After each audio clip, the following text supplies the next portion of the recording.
Hello दोस्तों, आपका स्वागत है श्रेष्ठ गुरुकुल एजुकेशन प्लेटफॉर्म पर। आज हम पढ़ेंगे शब्द भेद के बारे में। तो शब्द किससे बनते हैं? वर्ण से। इसलिए उससे पहले जान लेते हैं वर्ण भेद के बारे में। वर्ण स्वर और व्यंजन को मिलाकर बनते हैं और स्वर और व्यंजन से परीक्षा में काफी क्वेश्चन आए हुए हैं। इसलिए हम सबसे पहले जानते हैं स्वरों के बारे में। स्वर कितने प्रकार के होते हैं? तो स्वर होते हैं 3 प्रकार के, यानी कि उच्चारण, समय और मात्रा के आधार पर स्वरों के 3 भेद माने गए हैं। उनमें सबसे पहला होता है ह्रस्व स्वर। कौन सा? ह्रस्व स्वर। ह्रस्व यानी कि कम समय। जिन स्वरों को बोलने में कम समय लगता है उन्हें ह्रस्व स्वर कहते हैं। जैसे छोटा आ, छोटी ई, उ, री। तो ये हो गए हमारे ह्रस्व स्वर। दूसरे नंबर पे आते हैं दीर्घ स्वर। तो दीर्घ स्वर वो स्वर होते हैं जिनमें बोलने में ज्यादा समय लगता है। जैसे बड़ा आ, बड़ी ई, बड़ा उ, ए, ऐ, ओ, औ। तो इन स्वरों को बोलने में ज्यादा समय लग रहा है, तो ये कहलाएंगे दीर्घ स्वर। उसके बाद तीसरे नंबर पर आता है प्लुत स्वर। अक्सर इसका बोलचाल में प्रयोग हम कम ही करते हैं। ज्यादातर इसका प्रयोग मंत्रोच्चारण में होता है, जिसमें बोला जाता है ओम। तो ये प्लुत स्वर में आता है। ये हमने भेदों को जाना उच्चारण समय और मात्रा के आधार पर। अब अगर प्रश्न में आ जाए कि प्रयत्न के आधार पर स्वरों के कितने प्रकार होते हैं, तो प्रयत्न मतलब जीभ स्वर को बोलने में जीभ द्वारा किया गया प्रयत्न, तो उसके आधार पर भी 3 भेद माने गए हैं। अग्रस्वर, पश्च स्वर और मध्य स्वर। ये 3 प्रकार हो गए। तो इसमें अग्र स्वर कौन से होते हैं? जिन स्वरों के उच्चारण में जीभ के अगले भाग को ज्यादा प्रयत्न करना पड़ता है। जैसे ई, ए, ऐ। तो इनमें जीभ का जो अगला भाग है उसे प्रयत्न करना पड़ता है। तो ये हो जाएंगे अग्र स्वर। पश्च स्वर दूसरा भाग है पश्च स्वर। तो उसमें जीभ के पिछले भाग को सामान्य स्थिति से थोड़ा ऊपर उठना पड़ता है।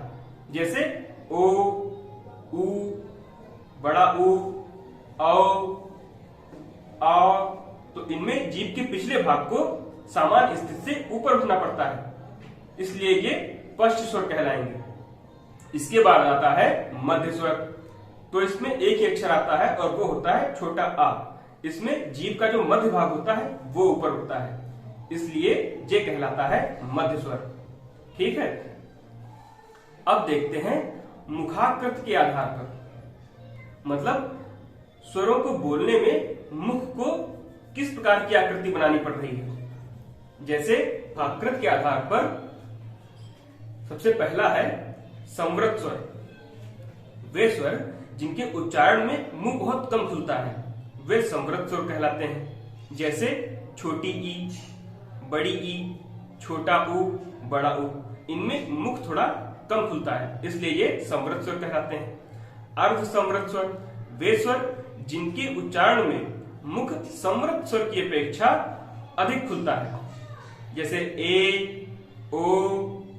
तो इनमें ई, बड़ी ई, छोटा उ और बड़ा उ के अपेक्षा अर्ध संवृत में मुंह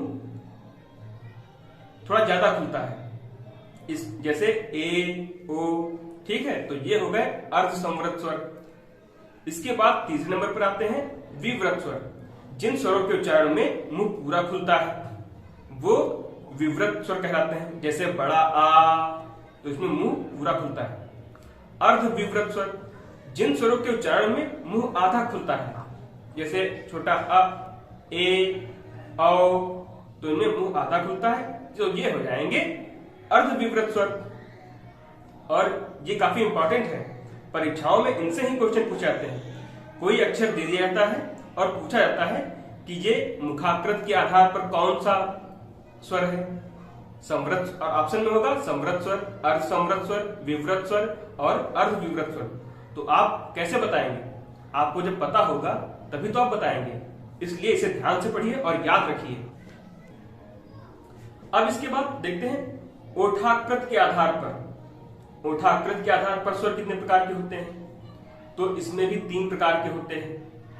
पहला वृत्ताकार, जिनके उच्चारण में होठों की आकृति वृत्त के समान बनती हो, यानी पूरी गोल, जैसे ऊ, बड़ा ऊ, ओ, आओ। तो इनमें होठों की आकृति वृत्त के अनुसार बनती है, इसलिए ये हो जाएंगे वृत्ताकार। ओठाकृत के आधार पर, यानी कि होठों की आकृति के आधार पर पहला होगा वृत्ताकार, ऊ, बड़ा ऊ, ओ, औ। और दूसरा है अवृत्ताकार। अवृत्ताकार जिनमें होठों की आकृति वृत्त के समान ना हो, जैसे ई, बड़ी ई, ए, आए। तो इनमें होठों की आकृति वृत्त के समान नहीं हो रही, तो ये हो जाएंगे अवृत्ताकार। इसके बाद तीसरा है उदासीन, जिसमें पता ही न चले कि होठों की आकृति वृत्ताकार है या अवृत्ताकार है, जैसे अ। तो इसमें होठ उदासीन रहते हैं, ध्वनि कंठ से निकलती है और सीधा मुंह से प्रवाहित हो जाती है, तो इसमें होठों का ज्यादा काम नहीं होता, इसलिए ये हो जाएंगे उदासीन, मतलब छोटा आ हो जाएगा उदासीन। और आ, इसका प्रयोग अक्सर अंग्रेजी में ही होता है, हिंदी में कम ही देखने को मिलता है। अंग्रेजी में जैसे ऑस्कर, ऑरेंज, इनमें आ शब्द आता है, तो इसमें भी होठ उदासीन रहते हैं। तो ये हो गए हमारे स्वरों के भेद। अब देखते हैं हम व्यंजन। जो वर्ण स्वरों की सहायता से बोले जाते हैं वे व्यंजन कहलाते हैं। जैसे का, आप देख रहे हैं का में हलंत लगा हुआ है, तो ये इसमें भी स्वर नहीं जुड़ा हुआ है, और जब इसमें स्वर जोड़ देंगे जैसे छोटा आ, तो हो जाएगा पूरा का, तब ये व्यंजन कहलाएगा। यानी कि जो वर्ण स्वरों की सहायता से बोले जाते हैं वो व्यंजन कहलाते हैं, जैसे का, खा, गा, घा, चा, छा, इस तरह से ज्ञा तक। ठीक है, अब इनके भेद देख लेते हैं। तो प्रयत्न के आधार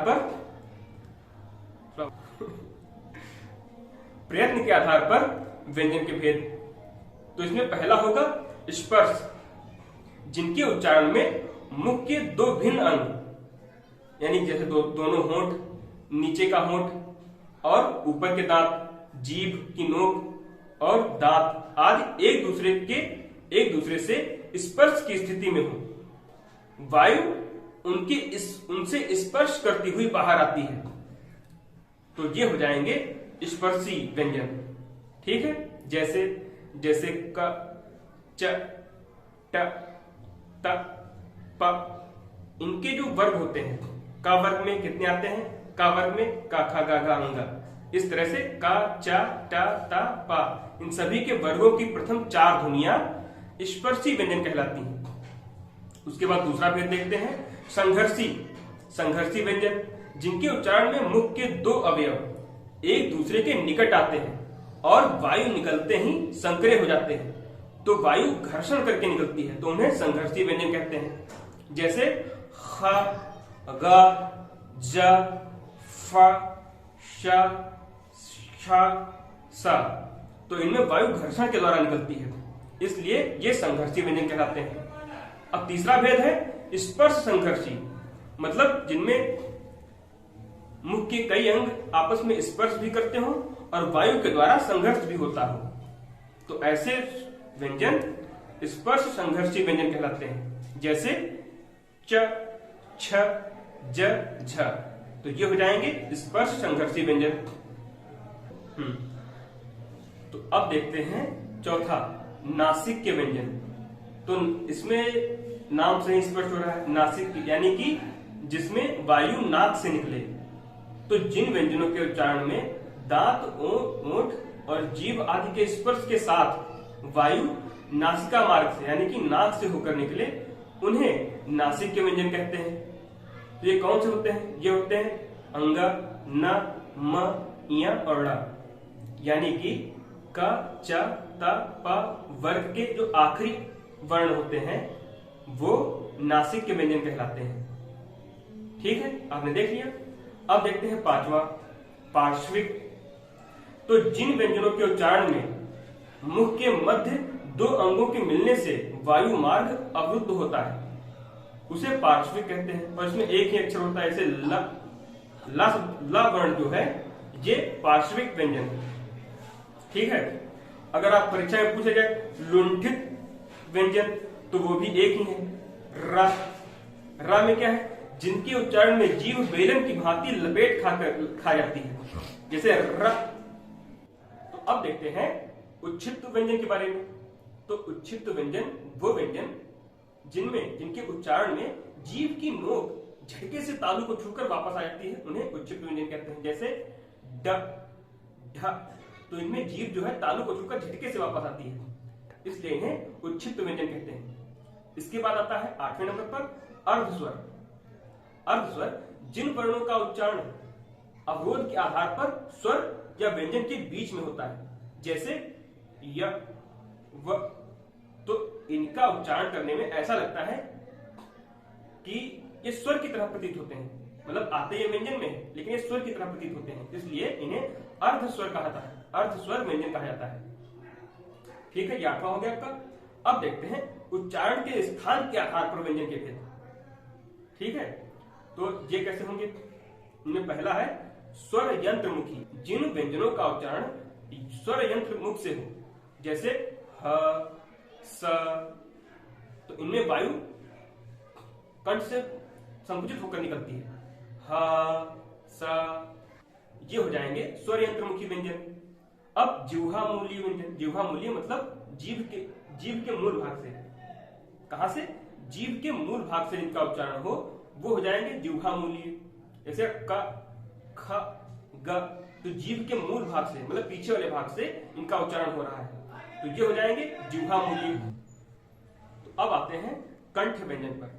तो जिन व्यंजनों का उच्चारण कंठ से हो, जैसे क वर्ग। क वर्ग में क, ख, ग, घ, अंगा ये सभी आते हैं। तो क वर्ग के सारे अक्षर कंठ व्यंजन कहलाते हैं, क्योंकि इनके उच्चारण में जीभ का पिछला भाग और पिछला तालु आपस में स्पर्श करते हैं, तो ये हो गए कंठ व्यंजन। अब देखते हैं तालव्य।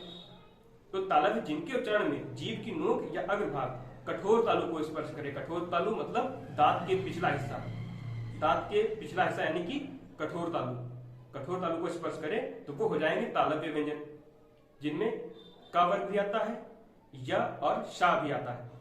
ठीक है, क वर्ग के सारे अक्षर और य और श, सलजम वाला श।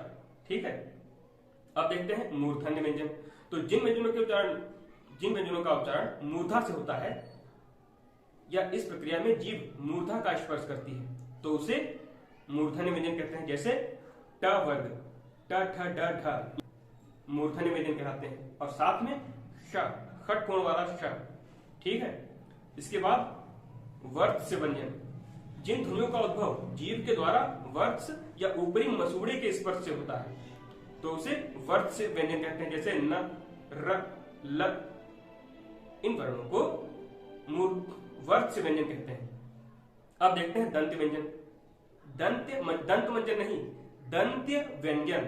ठीक है, तो जिन व्यंजनों का उच्चारण दांत की सहायता से होता है, इसमें जीभ की नोक ऊपरी दांत की पंक्तियों को स्पर्श करती है, तो वो हो जाते हैं दंत्य व्यंजन।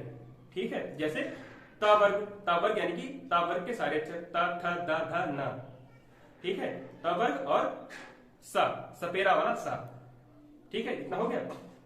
अब दंतोष्ठ यानी कि दांत और ओंठ दोनों के काम हो इसमें। जैसे इन ध्वनियों के उच्चारण के समय जीभ दांतों को लगती है तथा होंठ भी कुछ मुड़ जाते हैं, दोनों को काम चल रहा है, मतलब दोनों के जरिए जो है शब्द का उच्चारण हो रहा है, तो ये हो जाएंगे दंतोष्ठ। जैसे व, फ। ठीक है, इसके बाद ओष्ठ, जिसमें होंठ की सहायता से वर्णों का उच्चारण हो, वो हो जाएंगे ओष्ठ। ओष्ठ व्यंजनों के उच्चारण में दोनों होंठ परस्पर स्पर्श करते हैं और जिह्वा मतलब जीभ निष्क्रिय रहती है। जैसे प, फ, ब, भ, म। इनमें होंठ के स्पर्श से उच्चारण हो रहा है। तो अब देख लेते हैं स्वर तंत्र में उत्पन्न कंपन के आधार पर, मतलब जिन वर्णों को बोलने में कंपन होता है उन्हें घोष व्यंजन कहते हैं, और जिन वर्ण को बोलने में कंपन नहीं होता है उन्हें अघोष व्यंजन कहते हैं। जैसे प्रत्येक वर्ग की अंतिम 3 ध्वनियां यानी कि क वर्ग की ग, घ, अंग, इनमें गले में कंपन होता है, इसलिए ये घोष व्यंजन कहलाएंगे। और अघोष व्यंजन में क्या होगा, इनके उच्चारण के समय स्वर तंत्रियों में कंपन नहीं होगा। जैसे कि प्रत्येक वर्ग की पहली प्रथम 2 ध्वनियां, यानी कि प्रथम 2 वर्ण, ठीक है, जैसे क वर्ग के क ख, प वर्ग के प फ, इनमें गले में कोई कंपन नहीं हो रहा, तो ये अघोष व्यंजन कहलाएंगे। अब आते हैं श्वास यानी कि प्राण की मात्रा के आधार पर देख लेते हैं व्यंजन कितने प्रकार के होते हैं। तो इनमें भी 2 प्रकार के होते हैं, अल्प प्राण, महाप्राण। जिनके उच्चारण में सीमित वायु या कम वायु निकले वे अल्प प्राण कहलाएंगे। और हाँ, अल्प प्राण व्यंजन में हा, ये अल्प प्राण व्यंजन हा रहित होते हैं। जैसे प्रत्येक वर्ग की अंतिम 3 प्रत्येक वर्ग की पहली, तीसरी, 5वीं ध्वनियां अल्प प्राण होती हैं। जैसे आप का वर्ग को ले लीजिए, तो इसमें पहली कौन सी है, पहली है क, तीसरी है ग और 5वीं है अंगा। तो इनमें क, ग, अंगा, इनमें हा नहीं निकल रहा। अब देख लेते हैं महाप्राण में। तो जिनके उच्चारण में अपेक्षाकृत अधिक वायु निकले, मतलब अल्प प्राण की अपेक्षा अधिक वायु निकले और ऐसी ध्वनियां हा युक्त होती हैं। जैसे क वर्ग में ख में हा निकलता है और घ में हा निकल रहा है, तो ऐसी हा युक्त ध्वनियां महाप्राण कहलाती हैं, महाप्राण व्यंजन में आती हैं। जैसे कि पा वर्ग में अगर देखें तो फा में हा निकलता है, भा में भी हा निकल रहा है, तो ये हो जाएंगे महाप्राण। अब देख लेते हैं संयुक्त व्यंजन कौन से होते हैं। तो ऐसे व्यंजन जिसमें 2 वर्ण मिलकर अपना रूप बदल लेते हैं, तो वे संयुक्त व्यंजन कहलाते हैं। जैसे क्ष, क्षत्रिय वाला क्ष, इसमें क, श और अ, ये 3 वर्ण मिलकर तब क्ष बन जाते हैं। और त्र, इसमें त, र और अ, ये 3 वर्ण मिलकर त्रा बन जाते हैं। और फिर ज, इया और अ, ये 3 वर्ण मिलकर ज्या, जिसे हम लोग ज्ञा कहते हैं, वो वर्ण बनाते हैं। फिर श्र, श्रमिक वाला श्र, तो इसमें सलजम वाला श, श, र और अ, ये वर्ण मिलकर बनाते हैं श्र। ठीक, ये हो गए हमारे संयुक्त व्यंजन। तो अब देख लेते हैं हम अयोग वाह को। अयोग वाह में क्या होता है, तो इसमें अंग वाली बिंदी और अह वाली डबल बिंदी। तो जिन वर्णों का उच्चारण व्यंजनों के उच्चारण की तरह स्वर की सहायता से होता है, परंतु इनके उच्चारण से पूर्व स्वर आता है। जैसे बाकी के व्यंजन हम देखते हैं का होता है, का में हलंत लगा हुआ और उसके बाद प्लस आ, यानी कि क और आ जोड़कर का पूर्ण व्यंजन बनता है। लेकिन इसमें अंग, उसमें पहले छोटा आ आता है और उसके बाद उस पर बिंदी लिखी होती है, तब वो हो गए अयोग वाह। इन दोनों में छोटा आ का सहारा लेकर लिखे जाते हैं। अब देखते हैं अनुस्वार। इनका उच्चारण करते समय वायु केवल नाक से निकलती है, जैसे रंग, पंख, तो ये हो जाएंगे अनुस्वार। अनुनासिक यानी चंद्रबिंदी, इनका उच्चारण मुख और नासिका दोनों से मिलकर निकलता है, जैसे हंसना, 5, जिनमें चंद्रबिंदी लगी, चांद, ठीक है, ये हो जाएंगे अनुनासिक। तो ये हमारे हो गए वर्ण और उनके भेद, यानी कि स्वर और व्यंजन, ठीक है, और इन सभी के भेद। अब आते हैं शब्द भेद पर। तो शब्द भेद एक या एक से अधिक वर्णों से बनी सार्थक ध्वनि जिसका कोई अर्थ हो, ऐसे ध्वनि को हम शब्द कहेंगे। शब्दों के प्रकार, तो स्रोत या इतिहास के आधार पर कई शब्द भेद माने गए, जैसे तत्सम। तो तत्सम किनको कहते हैं, तो जो संस्कृत के शब्द हिंदी में जैसे हैं वैसे ही उठाकर रख दिए गए हैं, जैसे पृथ्वी, रात्रि, अग्नि, ये शब्द संस्कृत से आए हैं हिंदी में, तो ये तत्सम शब्द कहलाते हैं। और तद्भव शब्द जो संस्कृत में कुछ और है मगर हिंदी में आते आते उनका रूप थोड़ा सा बदल गया है, तो वो तद्भव शब्द हो गए। जैसे हस्त से संस्कृत में होता है हस्त और हम लोग क्या कहते हैं हाथ, तो हस्त से बना हाथ, कर्ण से बना कान, संस्कृत में कर्ण है और हम लोग हिंदी में कहते हैं कान, तो ये हाथ, कान, ये शब्द तद्भव शब्द कहलाएंगे, ठीक है। इसके बाद तीसरे भेद में आते हैं तो देशी। तो देशी शब्द कौन से होते हैं, जो शब्द स्थानीय भाषाओं में से हिंदी में प्रयुक्त हो जाते हैं, जैसे कहते हैं ना रास्ते का रोड़ा, तो रोड़ा शब्द जो है ये देशी शब्द है। बैंगन ये भी देशी शब्द है। सेब ये भी देशी शब्द है। तो ऐसे शब्द देशी शब्द कहलाते हैं जो कि हम बोलचाल की भाषा में प्रयोग करते हैं। और अब आते हैं संकर। संकर शब्दों में यानी कि मिश्रित दो भाषाओं के मेल से बने शब्द संकर शब्द कहलाते हैं। जैसे खून पसीना, बेडौल, जेल खाना, टिकट घर। तो इसमें खून फारसी शब्द है और पसीना हिंदी शब्द है। तो फारसी और हिंदी शब्दों से मेल से बना खून पसीना। बे फारसी शब्द है, डौल हिंदी शब्द है, इससे बना बेडौल। तो यह फारसी और हिंदी का संगम है यानी कि मिश्रित है। ठीक है। और जेल खाना, जेल अंग्रेजी शब्द है और खाना हिंदी शब्द है। तो ये जेल खाना हो गया। ठीक है। टिकट घर, घर हिंदी शब्द है, टिकट अंग्रेजी शब्द है। तो ये टिकट घर ये संकर शब्द हो गए। ठीक है। अब आते हैं विदेशी शब्दों पर। तो विदेशी शब्दों में कई आते हैं, जैसे अरबी के शब्द, फारसी के शब्द, तुर्की के शब्द, अंग्रेजी के शब्द, फ्रेंच के शब्द, जापान के शब्द। तो इनमें अरबी के कैसे होते हैं? जैसे अखबार, आदत, आखिर, अमीर, इनाम, ईमान, उम्र, औरत, कसूर, कसरत, कानून, किताब। ये फिल्मों के नाम नहीं है, ये अरबी के शब्द हैं। ठीक है। इसी तरह और भी हैं, खबर, खराब, जनाब, जालिम, तहसील, तकदीर, तबादला, नशा, फायदा, मुल्ला, मजहब, मतलब, हकीम, शराब। ये सब अरबी के शब्द हैं। अब देख लेते हैं फारसी के शब्द। तो उसमें क्या आते हैं? अदा, अगर, आमदनी, आईना, आवाज, आसमान, कमीना, कारीगर, किशमिश, खुश, गवाह, चादर, चश्मा, चेहरा, जिगर, जोश, दफ्तर, दवा, दीवार, दिलेर, दलाल, पजामा, परहेज, बेकार, बेरहम, मजदूर, सरदार, सौदागर। तो ये शब्द हो जाएंगे फारसी के शब्द। उसके बाद तुर्की के शब्द, जैसे तोप, तमाशा, कैंची, खंजर, चेचक, चम्मच, बेगम, बारूद, बहादुर, मुगल, दरोगा, सराय, बीबी, लाश, उर्दू। ये तुर्की के शब्द हैं। अंग्रेजी के शब्द अफसर, अपील, कमेटी, कलेक्टर, गिलास। ये हो जाएंगे अंग्रेजी के शब्द। और फ्रेंच के शब्द में कौन आते हैं? लैंप, मेयर, आल्पिन, सूप, पिकनिक, कारतूस, कूपन, मीनू, अंग्रेज। ये शब्द फ्रेंच के शब्द हैं। जापानी रिक्शा, हम रिक्शा काफी बोलचाल में फेमस है, तो रिक्शा शब्द जो है वो जापानी है।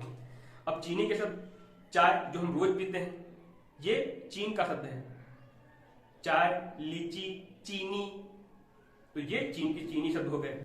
अब पुर्तगाली शब्द देख लेते हैं, जैसे अलमारी, स्त्री, इस्पात, कनस्तर, कप्तान, गोदाम, नीलम, पादरी, फीता, गमला। तो ये शब्द पुर्तगाली शब्द है। ये सब पुर्तगाली शब्द हो गए। अब देखते हैं व्युत्पत्ति यानी रचना या बनावट के आधार पर शब्दों के भेद। तो इनमें 3 भेद होते हैं, जैसे रूढ़, रूढ़ शब्द, यौगिक शब्द, योग रूढ़ शब्द। इनको देख लेते हैं। इनको देखते हैं। सबसे पहले देखते हैं रूढ़ शब्द को, जो अन्य शब्दों के योग से ना बने हो। ठीक है। जो अन्य शब्दों के योग से ना बने हो तो वो रूढ़ शब्द हो जाएंगे। कैसे? कमल, घोड़ा, जल। ये हो गए रूढ़ शब्द। अब यौगिक शब्द वो शब्द जो 2 शब्दों के योग से बने हो, जैसे पाठ और शाला। तो पाठशाला। ठीक है। विद्या और आलय, विद्यालय। तो ये हो जाएंगे यौगिक शब्द। अब देखते हैं योग रूढ़ शब्द। मतलब योग रूढ़ शब्द ऐसे शब्द जो 2 या 2 से अधिक शब्दों के योग से तो बने हैं, मगर उनका मतलब कुछ और ही निकलता है, जैसे दशानन, लंबोदर। ठीक है। ये हो गए योग रूढ़ शब्द। अब देख लेते हैं प्रयोग के आधार पर शब्द भेद। तो प्रयोग के आधार पर शब्दों के 2 भेद होते हैं। हम पिछली वीडियो में पढ़ चुके हैं। कौन कौन से? विकारी शब्द और अविकारी शब्द। विकारी शब्द कौन से होते हैं? तो जिन शब्दों के रूप, लिंग, वचन, कारक काल के कारण बदल जाते हैं, उन्हें विकारी शब्द कहते हैं। और अविकारी शब्द कौन से होते हैं? जिन शब्दों के लिंग, वचन, कारक तथा काल के कारण इनमें कोई बदलाव ना हो, उन शब्दों को अविकारी शब्द कहते हैं। जैसे शनै शनै और किंतु। अरे ये हो गए अविकारी शब्द। विकारी शब्द जैसे लड़का, लड़की, मेरा, मेरी, ये हो गए विकारी शब्द। विकारी शब्द में कौन कौन से आते हैं? संज्ञा आती है, सर्वनाम आते हैं, विशेषण आते हैं, क्रिया आती है। अविकारी शब्द में कौन कौन से आते हैं? क्रिया विशेषण आते हैं, संबंध बोधक अव्यय आते हैं, समुच्चय बोधक अव्यय आते हैं, विस्मयार्थ बोधक अव्यय आते हैं, जो कि आप पिछली वीडियो में पढ़ चुके हैं। यहीं पर देखिए पर, तो सबसे पहले आप पिछली वीडियो देख लें, विकारी शब्द और अविकारी शब्द। ठीक है, तो तब आज के लिए इतना ही। मिलते हैं नेक्स्ट वीडियो में, तब तक आप स्वस्थ रहें और सुरक्षित रहें। और हाँ, लाइक और सब्सक्राइब करते रहें।